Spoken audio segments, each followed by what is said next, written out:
ಘೋಷಣೆ ಆಗಿದ್ದು ಜಯರಾಬಾದ್ ಶಾಲೆಯಲ್ಲಿ ಶಾಲಾ ಸಂಸತ್ತು ಚುನಾವಣೆ ಘೋಷಣೆ ಆಗಿದೆ. ಈಗ ಮುಖ್ಯ ಚುನಾವಣಾಧಿಕಾರಿಗಳು ನಮ್ಮ ಶಾಲೆಯಲ್ಲಿ ಇದ್ದಾರೆ. ಈಗ ನಾಮಪತ್ರ ಸಲ್ಲಿಸುವಂತ ಕಾರ್ಯ ನಡೀತದೆ. ಯಾವ ಪಾರ್ಟಿಯವರು ಯಾವ ಪಕ್ಷದ ಚಿಹ್ನೆಯನ್ನು ಬಯಸುತ್ತಿರೋ ಅವರು ಮೊದಲು ನಾಮಪತ್ರವನ್ನು ಸಲ್ಲಿಸಬೇಕು. ಸಲ್ಲಿಸಿದ ನಂತರ ತದನಂತರ ಏನಾಗ್ತದೆ, ಚಿಹ್ನೆಯನ್ನು ಕೊಡಲಾಗ್ತದೆ. ಓಟು ಬಂತು ಅಣ್ಣ, ಸ್ವಲ್ಪ ತಿಂಕು ಮಾಡಿರಿ, ಒಳ್ಳೆ ಅಭ್ಯರ್ಥಿ ನೋಡಿ ಆಯ್ಕೆ ಮಾಡಿರಿ.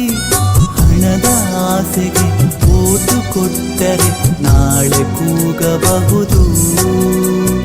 5 ವರ್ಷಕ್ಕೆ ಅವರೇ ನಮಗಿನ್ನು ನೋಡಿ ಓಟು ಒತ್ತಿ. ಇಲ್ಲಿವರೆಗೆ 8 ಜನ ನಾಮಪತ್ರಗಳನ್ನು ಸಲ್ಲಿಸಿದ್ದಾರೆ.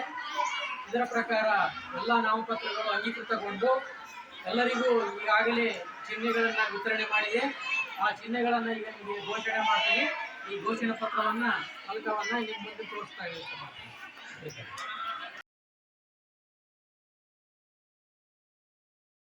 ಈಗ ನಾಮಪತ್ರ ಕೊಟ್ಟಿದ್ದಿ ಕರೆಕ್ಟ್ ಅದ. ಈಗ ಇಷ್ಟು ಚಿಹ್ನೆಗಳಿದಾವ.